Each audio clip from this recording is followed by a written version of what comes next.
Last time on آخری معجزہ. تو جب اللہ تعالیٰ کی بہت شدید محبت ہوتی ہے نا تو اس وقت آپ کو الرحمن کا لفظ ملے گا. بہت شدید رحمت. آپ کو تدبر کرنا پڑے گا کہ یہاں کون سی شدید محبت ہے. اسی لیے پھر آپ کو سورۃ الرحمن سمجھ میں آئے گی. الرحمن علم القرآن, جس نے اتنی شدید محبت کی, اتنا مکمل خیال کیا کہ اس نے اس مکمل خیال اور شدید محبت کے ناطے قرآن سکھایا. اس لیے قرآن سکھایا. ہم نے کیا بنا دیا قرآن کو, اور قرآن کس لیے سکھایا گیا تھا, کس محبت سے سکھایا گیا تھا, کیا لحاظ کر کے ہمارا سکھایا گیا تھا. ہم نے کیا بنا دیا قرآن کو. سبحان اللہ.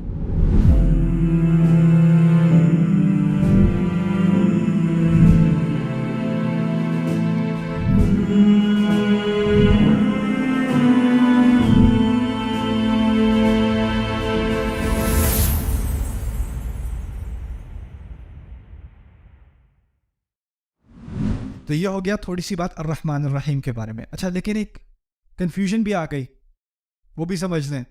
رب میں سربراہی کے, سرداری کے معنی تھے کہ نہیں تھے نا. مسئلہ یہ ہے کہ جب کسی کی اتھارٹی ہوتی ہے نا تو آپ کی دو طرح کے مینیجرز ہوتے ہیں. ایک مینیجر ہوتا ہے کہ ایک ایک چیز چیک کر رہا ہوتا ہے, اس کو مائکرو مینجمنٹ کہتے ہیں. کیا کر رہے ہو, کتنا ٹائم لگے گا, اچھا دکھاؤ کیا کیا, ہر منٹ چیک کر رہا ہے. ایک مینیجر ہوتا ہے, کہتا ہے اس ہفتے یہ کام مکمل کر لینا, میں جمعے کو چیک کر لوں گا, کھلی چھٹی. پورا اعتماد ہے کہ تم کر لو گے, مجھے بار بار تمہیں چیک کرنے کی ضرورت نہیں ہے. تم کہو میں گھر سے کام کر لوں, کام کر لو, جہاں سے بھی کرو, درخت سے لٹک کے کر لو, مجھے اس سے کوئی مطلب نہیں ہے. تم کام کر لو, جمعے کو مجھے دکھا دینا. ایسے بھی باس ہوتے ہیں کہ نہیں. ایک ہوتے ہیں جو ہر چیز کو مینج کر رہا ہے, اور دوسرا کھلی آزادی دے کے بس مجھے ریزلٹس دکھا دینا, یہ تمہاری ڈیڈ لائن ہے. اگر اللہ تعالیٰ ہمارے اوپر اقتدار رکھتے ہیں, رب ہیں, تو ان کا حق ہے وہ کسی بھی لمحے پوچھ لیں. لیکن دنیا کی زندگی کیسی بنائی ہے, کس قسم کی مینجمنٹ ہے اللہ تعالیٰ کی. نماز پڑھنی ہے, 5 وقت پڑھنا, نہیں پڑھنی سوتے رہو. ویسے پڑھنی چاہیے, میں اٹھاؤں گا نہیں. جھوٹ نہیں بولنا, جھوٹ نہیں بولنا. لیکن بولو گے تو آسمان سے کوئی بجلی آ کے نہیں لگے گی زبان پہ. بولنا ہے بولو, میں نے بتا دیا نہیں بولنا, باقی اب تمہارا ہے, تمہاری ذمہ داری. ایسا ہی ہے نا. اس کی میں آپ کو انسانی مثال دیتا ہوں. ہمارے یہاں تو الحمدللہ دنیا میں اب غلامی نہیں رہی اس طرح کی, لیکن مثال کے طور پہ کہہ رہا ہوں. آپ فرض کریں کہ آپ میرے پاس آئے, کہتے ہیں آج کے بعد آپ میرے غلام ہیں. میں کہتا ہوں چلو ٹھیک ہے, غلامی قبول کر لیجیے آپ کی. کیا کروں جی آپ کے غلام ہونے کے ناطے, بس یہ میں نے ایک دائرہ بنایا ہے, اس دائرے کے اندر رہنا بس, باقی کچھ نہیں, اس دائرے کے اندر رہنا.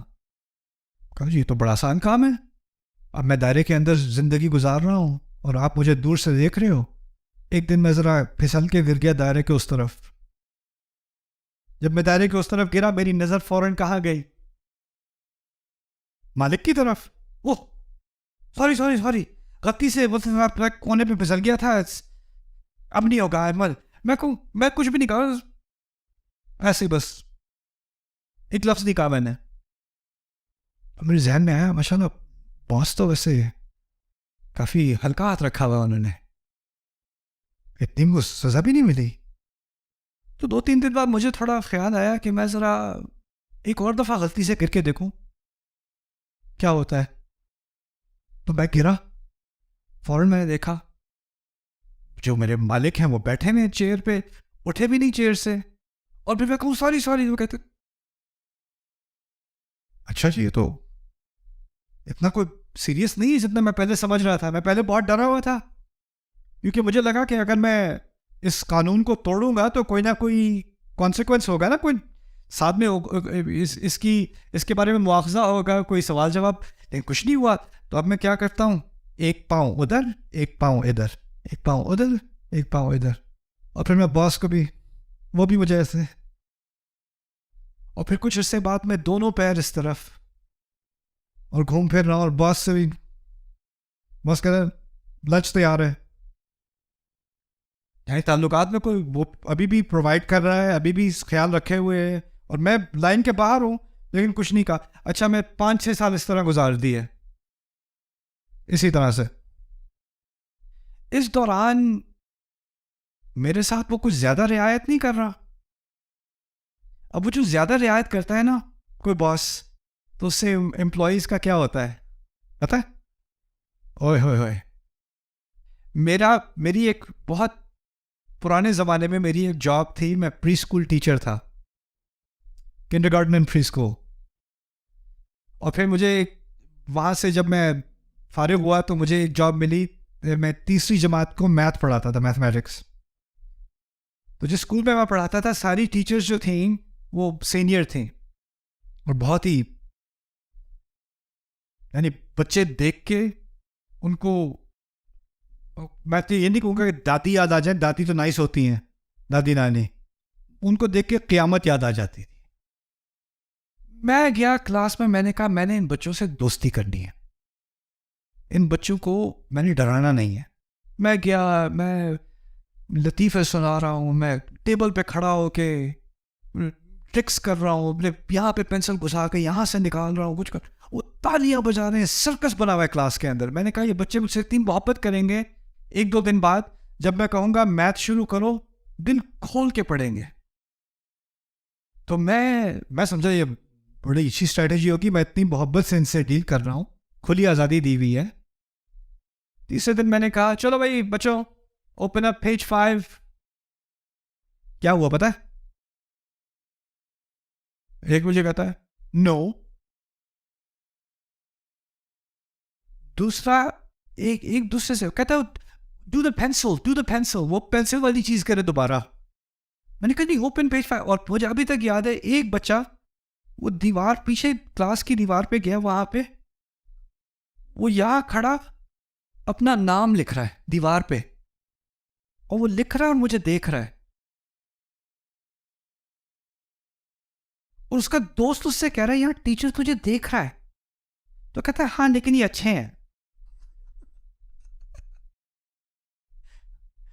میں سمجھانا یہ چاہ رہا ہوں کہ اگر آپ کے ساتھ رحمت کی جا رہی ہے, آپ کا بہت خیال, بہت شدت سے محبت کی جا رہی ہے آپ کے ساتھ, اور اس محبت پورا مکمل خیال کیا جا رہا ہے, آپ نافرمانی کریں یا فرما برداری کریں آپ کا پھر بھی خیال کیا جا رہا ہے, تو اس میں امکان کس چیز کا ہوتا ہے کہ آپ کو غلط فہمی ہو جاتی ہے کہ یہ تو نائس ہی نائس ہے, یہ تو ہے ہی اچھے نرم دل کے ہیں. اللہ تعالیٰ نے سوال پوچھا ہے قرآن میں, یا ایھا الانسان ما غرک بربک الکریم, انسان تجھے اپنا رب جو تجھ سے اتنا تجھ پر کرم کرتا ہے, کس چیز نے تجھے دھوکہ دے دیا؟ کیا اس کے کرم نے تو تجھے دھوکہ نہیں دے دیا؟ دھوکے میں تو نہیں پڑ گیا تو جب کہا نا الرحمن الرحیم تو یہ خطرناک بات کہہ دی. رب تو وہ ہے, رب میں تو اتھارٹی آ گئی نا, اقتدار آ گیا, اور اس کے بعد فوراً تسلی دے دی کن الفاظ سے؟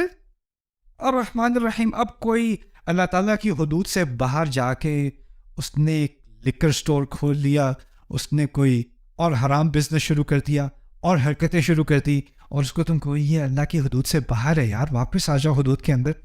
یار تجھے نہیں پتا, ایک لیکچر میں نے سنا تھا الرحمن الرحیم, پتہ ہے کتنی چیزیں, 3 چیزیں ہوتی ہیں الرحمن کے اندر اور 2 ہوتی ہیں الرحیم کے اندر. چھٹی ہے نا الرحمن الرحیم میں, تو پھر بگاڑ کا سارا سامان ان 2 الفاظ میں, جتنی رحمت ہے اتنا ہی بگاڑ کا سامان بھی ہے. لیکن فاتحہ میں جو بنیادی رشتہ ہے نا میرا اللہ تعالیٰ کے ساتھ, اس کو صحیح یعنی میزان پر قائم کیا گیا ہے. تو فوراً الرحمن الرحیم کے بعد کیا بات کی؟ مالک یوم الدین. فوراً سیدھا ہو گیا بندہ. میں نے کہا تھا نا میں اپنے مالک سے فینس کے باہر میں 5 سال اسی طرح چھٹی گزاری. 5 سال بعد مالک مجھے بلاتا ہے, کہتا ہے یہ جو تم باہر کھڑے ہوئے ہو نا, ہاں مجھے پتا ہے, وہ ایک دفعہ میں آپ نے کہا تھا, لیکن یاد ہے مجھے وہ بھی کیا دن تھے. کہتے میں نے ویسے اس دن سے ریکارڈ رکھا ہوا ہے کہ تم کتنی دفعہ باہر گئے تھے, یہ ریکارڈ ہے تمہارا, اور آج تمہیں اس سب کی اکٹھی سزا ملے گی. اب بات سمجھ میں آ رہی ہے مالک یوم الدین کیا ہوتا ہے؟ انسان سمجھتا ہے کہ اس کی کھلی چھٹی ہے, لیکن بعد میں آگے جا کے فوراً پکڑ ہو رہی ہے نا. اب یہ ایک عجیب صورت ہے اللہ تعالیٰ کی. اس کے بارے میں جتنا کہوں کم ہے. آج سیشن ختم ہونے سے پہلے 2 باتیں میں آپ کے سامنے رکھوں گا, مالک یوم الدین کے بارے میں اور ابھی جو کچھ پڑھا ہے اس کے بارے میں. 2 لفظ جو ہیں وہ ایک دوسرے سے بہت قریب ہیں اس صورت میں. ایک رب اور ایک مالک ہے نا, ایک رب اور ایک مالک. اور ان دونوں کے درمیان 2 الفاظ ہیں. ایک طرف رب ہے, ایک طرف مالک ہے, اور درمیان میں 2 کون سے لفظ ہیں؟ الرحمن الرحیم. اب ان دونوں لفظ کے بارے میں سوچیں. ان میں سے ایک عارضی ہے اور ایک مستقل ہے. عارضی والا کون سا تھا؟ الرحمن. اور مستقل والا کون سا ہے؟ اب یہ عجیب کلام دیکھیں اللہ کا. رب العالمین اس زندگی کے بارے میں تھی وہ بات, یا اگلی زندگی کے بارے میں؟ رب العالمین اس زندگی کے بارے میں. اور اس سے قریب 3 ترین لفظ ہے الرحمن, جو اس زندگی کے بارے میں ہے. مالک کا لفظ استعمال ہو رہا ہے کس زندگی کے بارے میں, اور اس کے قریب ترین لفظ کون سا ہے؟ الرحیم, جو ہمیشہ والی رحمت, اس سے قریب ترین. کیا عجیب کلام ہے, کیا ترتیب ہے اس کلام کی. رب العالمین الرحمن الرحیم مالک. اچھا, شروع ربوبیت سے رب, انتہا مالک سے, اور درمیان میں دونوں کے کیا؟ رحمت. یعنی یہ کبھی مت سمجھنا کہ وہ تمہارا, یہ کبھی مت بھولنا کہ وہ تمہارا رب ہے اور تمہارا مالک ہے. لیکن ان دونوں الفاظ سے ڈر لگنے لگتا ہے. لیکن جب ڈر نہ لگنے لگے تو اس جتنا گہرائی میں اس رشتے کے درمیان میں پہنچو گے تو کیا ملے گا تمہیں؟ رحمت ملے گی. اس کے باہر اتھارٹی ہے اور اندر محبت ہے. رب, مالک, رحمہ. عجیب. الحمدللہ رب العالمین الرحمن الرحیم مالک یوم الدین. اب جلدی سے ان 3 آیات کو میں کم از کم آج مکمل کرنا چاہ رہا ہوں. تو مالک یوم الدین کے بارے میں کچھ چیزیں میں آپ کے سامنے رکھ دوں. یہ بہت آسان ہے سمجھنا. دین سے شروع بات کرتے ہیں. دین عربی میں کہتے ہیں فیصلے کو.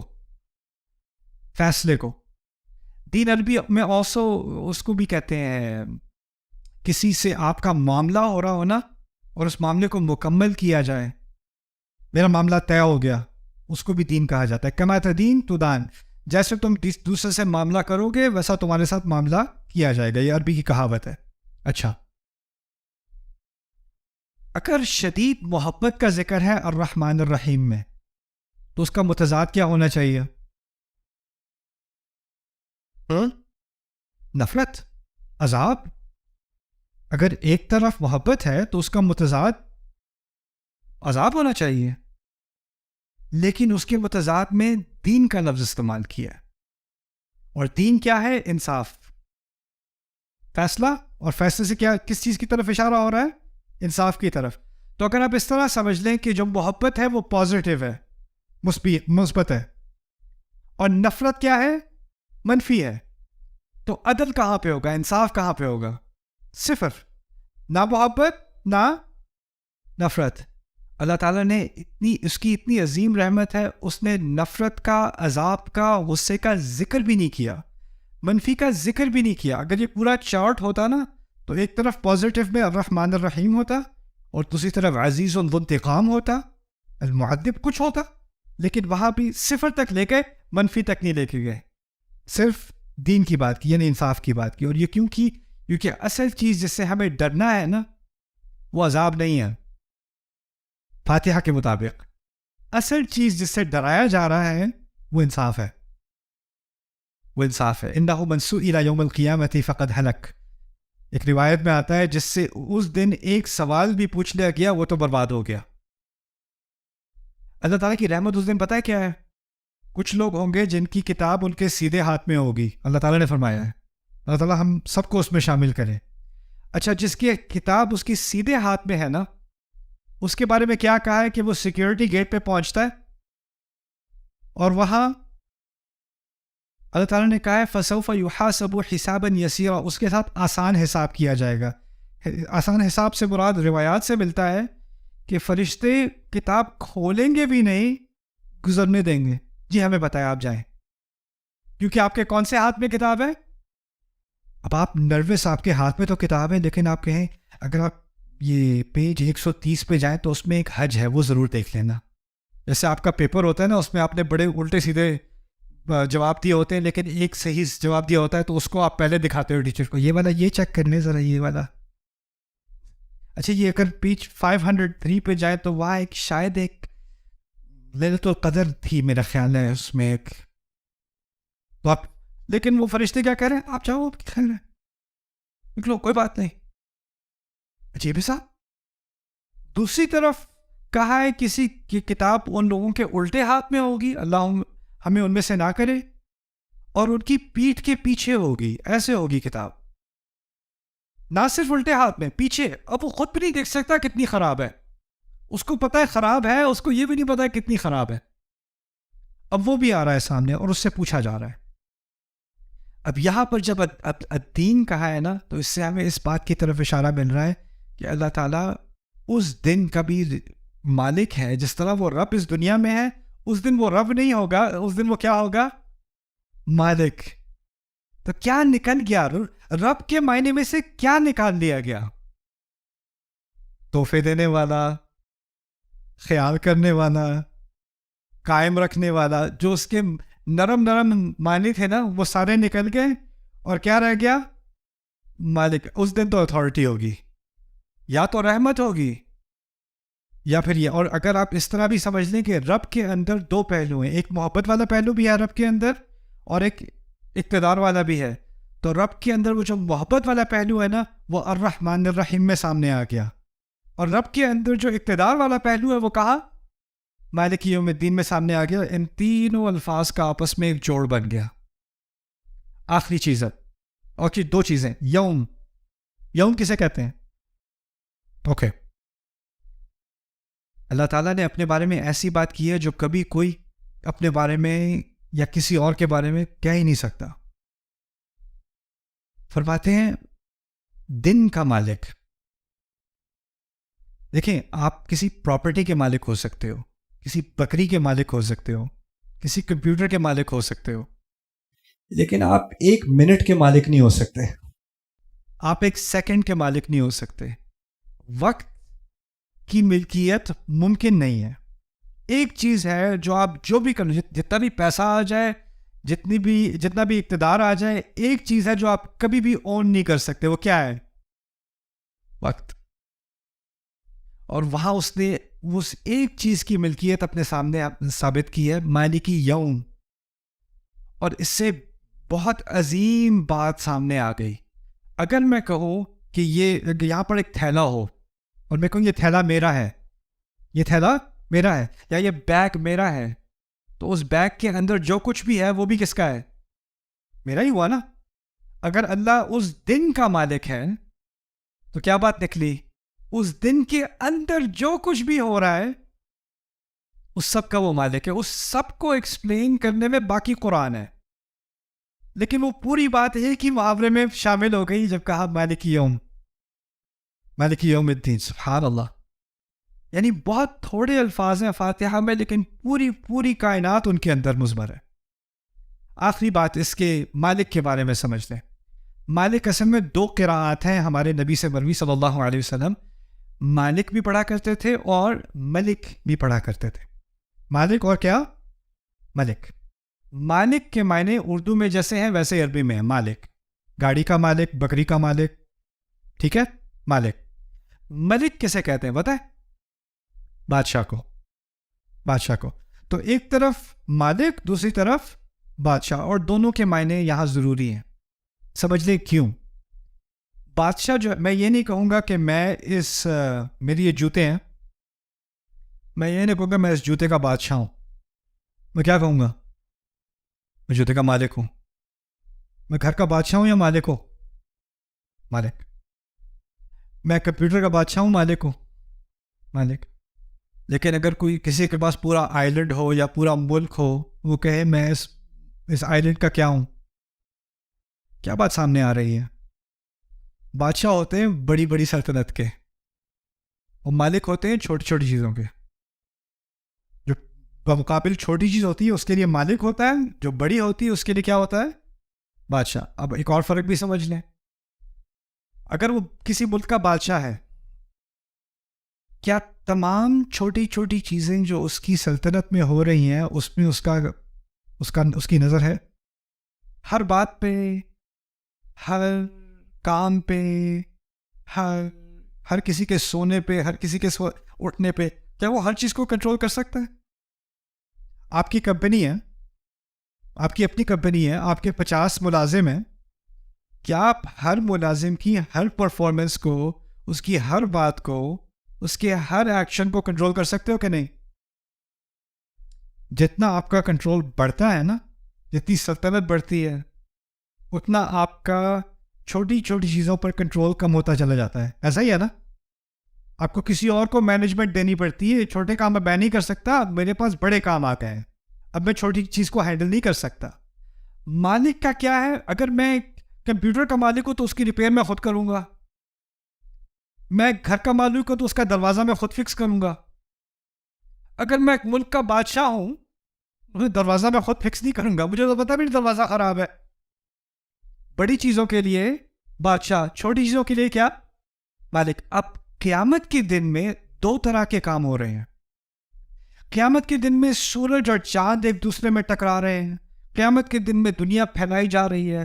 قیامت کے دن میں ساری انسانیت کو قبروں سے نکالا جا رہا ہے. قیامت کے دن میں آسمان پھٹ کے کھل رہا ہے. قیامت کے دن میں سارے فرشتے اتر رہے ہیں. یہ تو بادشاہ کا کام ہے، یہ بڑا کام ہے. لیکن قیامت کے دن ایک ایک عمل کا جائزہ لیا جا رہا ہے کہ نہیں؟ لا یغادر صغیرۃ ولا کبیرۃ. یہ بادشاہ کا کام نہیں ہے. یہ کس کا کام ہے؟ مالک کا کام ہے. رسول صلی اللہ علیہ وسلم نے یہ آیت 2 طرح پڑھی، کیونکہ اس دن کچھ چیزیں مالک سے متعلق ہیں اور کچھ چیزیں ملک سے متعلق ہیں. سمجھ میں آئی بات؟ اور دونوں کو شامل کر دیا مالک یوم الدین میں. آپ کے جانے سے پہلے ہم نے 3 آیات کا مطالعہ کیا ہے اس وقت تھوڑا سا. الحمدللہ رب العالمین، الرحمن الرحیم اور مالک یوم الدین. میرے نزدیک قرآن میں اللہ تعالیٰ کا سب سے جامع تعارف، اگر کوئی غیر مسلم ہو وہ پوچھے تم کس خدا کی عبادت کرتے ہو، تمہارا اسلام کا خدا کون ہے، اس کی سب سے جامع تعریف بس یہی 3 آیات ہیں. الحمدللہ رب العالمین، الرحمن الرحیم، مالک یوم الدین. پہلی چیز جو وہ خدا خود چاہتا ہے کہ تم جانو، جس کے بارے میں ہم بات کرنے لگے ہیں، وہ حمد کا مستحق ہے. اس کا نام اللہ ہے. اس سے رشتہ تمہارا رب کا ہے، اور صرف تمہارا ہی نہیں، تمام سوسائٹیز کا، تمام انسانیت کا، ازل سے ابد تک، العالمین. اور اس کو تم سے ایسی شدید محبت ہے کہ جس کا تم اندازہ نہیں کر سکتے. اور یہ بھی تمہارے ہاتھ میں ہے کہ وہ محبت تمہارے لیے ہمیشہ کے لیے رہے، الرحیم. لیکن اگر تم نے اس محبت کا فائدہ اٹھانے کی کوشش کی تو یہ جان لو کہ آج نہیں تو کل نہیں، ایک دن آ رہا ہے، ایک کل آنے والا ہے جس میں پھر پورا حساب لیا جائے گا. اور ایک بڑی چیزیں ہوں گی اور چھوٹی چیز تک حساب لیا جائے گا. مالک یوم الدین. ایک پوری بیلنسڈ پکچر آ گئی میرے سامنے، ایک پوری تصویر آ گئی جس میں نہ اس طرف میں صرف اللہ تعالیٰ سے ڈروں، یا اس طرف میں صرف اللہ تعالیٰ کی طرف سے مطمئن ہو جاؤں اور مجھے کوئی فکر ہی نہ رہے. دونوں کے درمیان میں ایک مکمل بیلنس یہ آ گیا. یہ بات آ گئی ابھی تک فاتحہ میں. اور اس کے بعد جہاں سے ہم کل بات شروع کریں گے انشاءاللہ، وہ ہوگی کہ اگر یہ کوئی بات سن لے تو وہ کس نتیجے پہ پہنچے گا. یعنی اس ساری بات کا، ٹھیک ہے آپ نے یہ باتیں سیکھ لی اللہ کے بارے میں، سو واٹ، پھر کیا اس کا نتیجہ کیا نکلنا چاہیے؟ اگلی آیت اصل میں ان 3 آیات کا نتیجہ ہے کہ جو ان 3 آیات کو سمجھ لے وہ کہاں تک پہنچے گا، کس فیصلے تک پہنچے گا، اور خود ہی سے پہنچے گا. اس سے کہا نہیں جائے گا عبادت کرو، اس لیے عبادت کرو، یہ نہیں کہا گیا. کہا ہے ایاک نعبد، ہم صرف تیری ہی عبادت کرنے کو تیار ہیں، کرنے آئے ہیں. یعنی ہم اپنے آپ کو والنٹیئر کر رہے ہیں، ہم اپنے آپ کو اس نتیجے پر پہنچا رہے ہیں. اس کے بارے میں انشاءاللہ یہاں سے آگے جو اصل معجزات ہیں اس صورت کے وہ آگے آنے والے ہیں انشاءاللہ. اس پہ کل ملاقات ہوگی. Subscribe now to the Bayyinah YouTube channel to watch the rest of this series and more great content from Ustad Nu'man Ali Khan. جہاں پہ باسکٹ بال گیمز اور بڑے بڑے میچز وغیرہ ہوتے ہیں نا, اس نے وہ پورا اسٹیڈیم بک کیا. وعدے کیا کر رہا تھا, اس سال تمہاری ساری خواہشیں جیزس پوری کر دے گا. کیا چاہیے تمہیں؟